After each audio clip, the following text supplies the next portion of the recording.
পৃথিৱীৰ আটাইতকৈ ডাঙৰ বা ওখ শিৱলিংগটো অৰুণাচল প্ৰদেশৰ জিৰ'ৰ ওচৰৰ মাইলিং গাঁৱত অৱস্থিত। এই শিৱলিংগটো কোনো মানুহে নিৰ্মাণ কৰা নহয়, বৰঞ্চ প্ৰকৃতিক এক অদ্ভুত অলৌকিক সৃষ্টি। এই শিৱলিংগটোক সিদ্ধেশ্বৰনাথ শিৱলিংগ বুলিও জনা যায়। এই বিশাল শিৱলিংগটোৰ কথা দীৰ্ঘদিন ধৰি অজ্ঞাত আছিল। 2004 চনত প্ৰেম চোভা নামৰ এজন স্থানীয় নেপালী ব্যক্তিয়ে গছ কাটি থকাৰ সময়ত এই লিংগটো আৱিষ্কাৰ কৰিছিল। তেতিয়াৰ পৰাই এই স্থানটোক এক পবিত্ৰ তীৰ্থস্থান হিচাপে পৰিণত হৈছে। এই শিৱলিংগটো শিলৰ পৰা স্বাভাৱিকভাৱে গঢ়ি উঠিছে, যিটো ইয়াৰ আটাইতকৈ ডাঙৰ আকৰ্ষণ। প্ৰাকৃতিকভাৱে সৃষ্টি হোৱা এই বৃহৎ শিৱলিংগটো দৰ্শন কৰিবলৈ সমগ্ৰ দেশৰ পৰা বহুত পৰ্যটক আৰু ভক্তৰ আগমন ঘটে।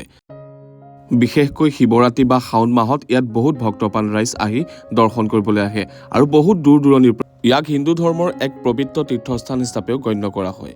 ইয়াত থকা শিৱলিংগটোৰ কাষতে গণেশ আৰু পাৰ্বতীৰ আকৃতিও দেখা পোৱা যায় বুলি জনশ্ৰুতি আছে।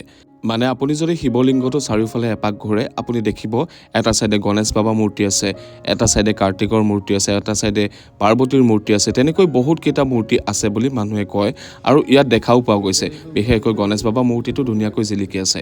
তাতোতকৈ আচৰিত কথাটো কি জানেনে? এই শিৱলিংগৰ তলত এনেকৈ পানী আছে, মানে ইমানেই পানী আছে আৰু সেই পানীটো কেতিয়াও নুশুকায় আৰু ইয়াত গংগা জল বুলি কোৱা হয়।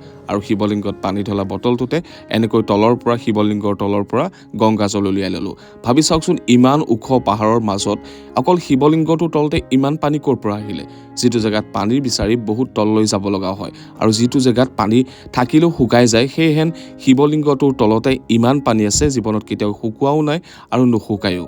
আপুনি যদি এই শিৱলিংগটোৰ বিষয়ে কিবা বিশেষ ৰহস্য জানে, কমেণ্ট কৰি জনাবলৈ নাপাহৰিব। মোৰ ভিডিঅ' চাই থকা কোনোবা ব্যক্তিয়ে যদি জিৰ' ফুৰিবলৈ যাম বুলি ভাবি আছে, কিন্তু কেনি যাব, ক'ত থাকিব, কি কৰিব একো আইডিয়া নাই, আপোনালোকে আমাৰ লগত যোগাযোগ কৰিব পাৰে। আৰু আপুনি যদি ভাবি আছে এইকেইটা দিনতে মই জিৰ'খন ফুৰি আহিম, কাৰণ এইটো টাইমত ৱেডাৰটো বহুত ধুনীয়া হৈ আছে, আৰু যদি ভাবিছে এতিয়াই যোগাযোগ কৰক আমাৰ লগত। আজিলৈ ইয়াতে সামৰিছোঁ, নেক্সট ভিডিঅ'ত লগ পোৱাৰ আশাৰে।